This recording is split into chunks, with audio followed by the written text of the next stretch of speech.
다음 소식으로 넘어가 보겠습니다. 현직 의사가요, 술에 취해서 지구대를 찾아 들어가 행패를 부리고 경찰관을 폭행하고 이런 일들이 있었습니다. 있어서는 안 되는 일인데요. 자세히 알아보겠습니다. 참 답답한 일인데요. 네. 간략하게 어떤 내용인지 먼저 소개해 주십시오. 네, 이 의사인 A 씨는 지난 3월에 있었던 일인데요. 예.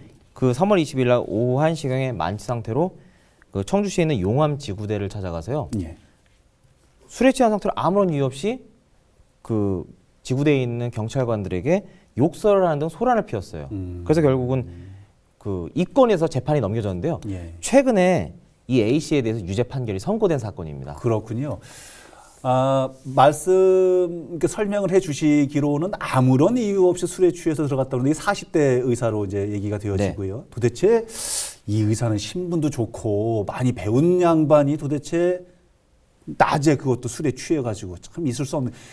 이분이 이렇게 가서 행패를 부린 이후에 한 일주일도 안 돼가지고 또 찾아가서 또 행패를 부렸다고요? 네. 왜 그런 겁니까? 그게 정말 이분의 어떤 치명적인 실수라면 실수인데요. 예.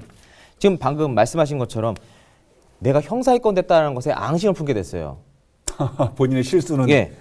그리고 인정하지 나서 않고. 6일 뒤에 다시 이 지구대를 찾아가서 소란을 피웠습니다. 근데 당연히 경찰관분들은 이걸 가만히 놔둘 수가 없잖아요. 그렇죠. 그러니까 제지를 했는데 예. 그 말리는 경찰관에게 욕설을 하고 목을 졸랐습니다. 그래서 결국은 공무집행 방해로 다시 또 죄가 추가가 된 거죠. 궁금합니다. 도대체 왜 그 낮에 술을 먹고 또 이렇게 지구대에 찾아들어서 행패를 부렸는지 그 이유가 좀 궁금하긴 한데 밝혀져 있는 부분이 아직은 없어가지고 네. 궁금하긴 한데요.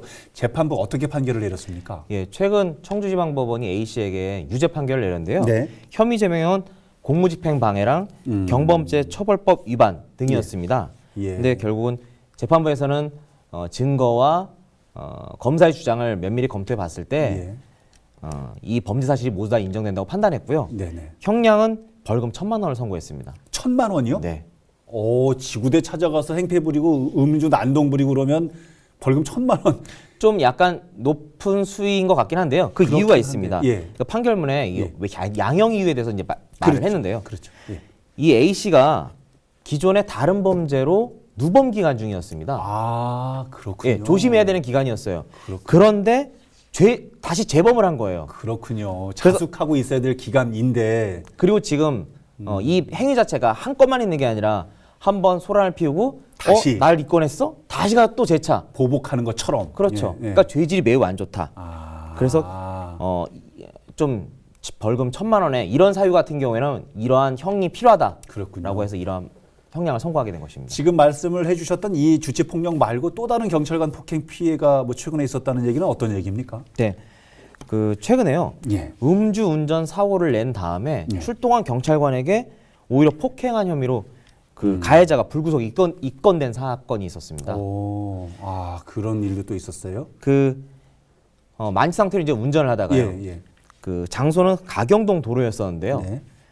그 중앙선을 넘어서 심지어 마주오던 택시랑 또 충돌하는 사건까지 발생한 겁니다. 예. 근데 이제 신고를 받고서 경찰관이 출동을 했죠. 그렇죠. 근데 경찰관에게 순순히 이러이러했다. 내가 이제 음주운전했다 얘기한 게 예, 아니라 예. 오히려 거기에 저항하면서 폭력을 행사한 거예요. 그렇군요. 그래서 결국 현행범으로 체포가 되는데요. 예. 당연히 음주 수치 측정을 했더니만 면허 취소 수치인 0.195%가 나타났습니다. 아이고, 음주도 또 엄청 많이 하셨네. 네. 그리고 그 당시 택시와 거기에 승객이 있었는데요. 예. 병원 치료를 또 받고 있다고 합니다. 아이고, 그 뭐 정면으로 부딪혔으니까 많이 다치셨겠는데 네. 경찰관 순환 시대입니다. 어떤 경찰관분은 또 뭐 잃어버린 지갑 찾아주다가 폭행을 당했다는데 이건 또 웬일입니까? 무슨 얘기입니까? 예. 또? 이 사건은 지난 10월 10일 날 있었던 사건인데요. 최근이네요. 네. 예. 그 지갑을 잃어버렸다는 신고가 이제 접수가 됐어요. 예. 그래서 성안지구대에 있는 경찰관분들이 예. 그 지갑 CCTV를 확인해서 그 전통시장 주변에 이제 그 지갑이 떨어진 것을 확인하고 누가 예. 주워갔는지를 확인했습니다. 예. 그래서 그 주워가신 분을 찾아가서 예. 그 지갑을 회수를 해왔어요. 그래서 피해자분께 돌려드렸죠. 잘 됐네요. 예, 여기까지 아무 문제가 없어요. 근데 뭐 팔이 부러지고 골절이 있고 이게 왜 이건 무슨 일입니까? 그런데 이제 그 지갑을 주워갔던 분의 남편이 네. 이 성안지구대를 찾아오셔서 네. 그 경찰과 실랑이를 벌이다가 예. 경찰관과 몸싸움이 벌어진 거예요. 예? 이건 앞뒤가 잘 설명이 안 됩니다. 그러니까 자기 아내가 지갑을 주었고 네. 이 지갑을 경찰관이 와서 찾아갔고 실제 주인에게 돌려줬는데 지갑을 주운 아내의 남편이 지구대에 가서 행패를 부렸다는 거잖아요. 맞습니다. 왜요? 그 이유는요. 그 남편이 이제 그 지갑을 주운 아내가 이제 가게로 와가지고 이제 어떤 상업을 하시는 것 같아요. 네네네. 근데 남편분한테 얘기했더니만 그러면 우리 일 마치고 나서 경찰 그 파출소에 갖다 줍시다. 지구대에 네. 갖다 줍시다. 네. 얘기를 했다는 거예요. 네. 그런데 경찰관이 이제 이 남편이 잠시 자리를 비운 사이에 경찰관이 CCTV를 하고서 여기로 온 거죠. 그렇죠. 그런데 아내로부터 어떻게 들었냐면 네. 마치 범죄자 취급하듯이 아내를 대했다라는 거예요. 경찰관이 예, 이분이 입장에서 그렇다라는 겁니다. 아하. 그래서 아내가 그 전에 우울증으로 고생을 했었는데 아이고 저런. 이 일로 인해서 아내가 약간 더 마음에 상처를 받았다. 그럴 수 있죠. 그리고 그럴 수 있어요. 자신들은 좋은 일을 하려고 했던 거다. 선의로 예. 했다가 이걸 가져가려고 한 것도 아니고 내가 당장 내 생업도 있으니까. 다만 타이밍이 좀 안 맞았을 뿐이고 그렇죠. 선의를 베풀려고 했던 건데 범죄자 취급을 받으니까 그러니까 이제 오해에서 비롯된 어떤 문제가 발생한 거죠. 그랬군요. 근데 안타깝게도 이분 같은 경우에는 그 문제가 대화로 잘 해결됐으면 더 좋았을 텐데 예. 그 와중에 서로 이제 감정이 쌓이다 보니까 일종의 어떤 폭행 같은 게 발생했고요. 그걸 또 제지하는 과정에서 이 남편분이 예. 경찰부터 이제 수갑을 채우는 과정에서 그다음에 제지당하는 과정에서 약간 부상을 입으신 것 같아요. 이렇게 조금 몸싸움도 좀 있고 그래서 했었군요. 이 남편분께서는 예. 경찰의 과잉 대응이다. 날 과잉 진압했다. 예. 라는 이유로 변호사를 설명해서 이제 법적 대응하겠다는 입장을 취하고 있었는데요. 그렇군요. 현재 그 이유가 어떻게 진행되었는지 아직 확인은 안 되고 있습니다. 선의로 시작된 지갑 분실 사건이 이렇게까지 또 안타깝습니다. 경찰의 입장을 듣지 않을 수 없습니다. 경찰의 입장은 뭡니까?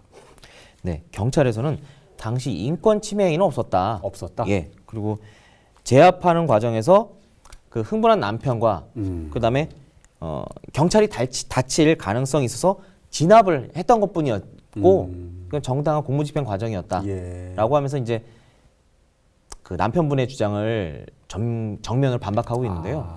따로 이 부분에 대해서 현재 그 이후 어떻게 진행되는지는 아직 확인된 바는 없습니다. 서로가 만약에 피해가 있는 부분이 있다면 법적인 판결을 좀 받아봐야 될 필요도 있겠다는 생각이 들기는 하네요. 네.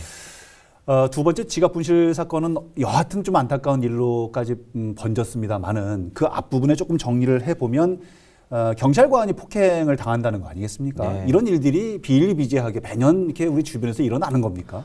예, 꽤 많은 걸로 지금 확인되고 있습니다. 많습니까? 예, 충북지방경찰청이 제출한 자료에 따르면요. 예. 일단 2017년을 기준으로 했을 때 예. 도내에서 총 356명의 공무집행 방해 사범이 검거가 됐습니다. 아하, 예. 그리고 지난해였던 2018년에는요. 323명, 거의 300명대를 넘어서서 이렇게 공무집행 사건이 계속 발생하고 있는데요. 그러네요. 이 예. 통계로 보게 되면 하루에 한 명꼴로 공무집행 방해 사범이 발생한다는 거예요. 그런 셈이네요. 네. 그리고 한 가지 또 안타까운 건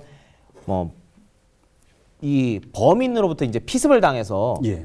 어떤 공상을 입은 경찰 공무원이 73명이 발생했는데 전년도에는 46명이었다고 합니다. 네. 그러니까 전년도 대비했을 때 약 58%가 증가한 수치입니다. 그렇군요. 경찰관들이 무방비로 이렇게 당하면 안 되니까 좀 보호해 줄 수 있는 이런 제도도 필요할 것 같은데 네. 시간이 많지 않아서 이 부분을 좀 짧게 설명을 부탁드리겠습니다. 네. 그 11월 24일부터요. 경찰 물리력 사용 가이드라인이 지금 시행되고 있습니다.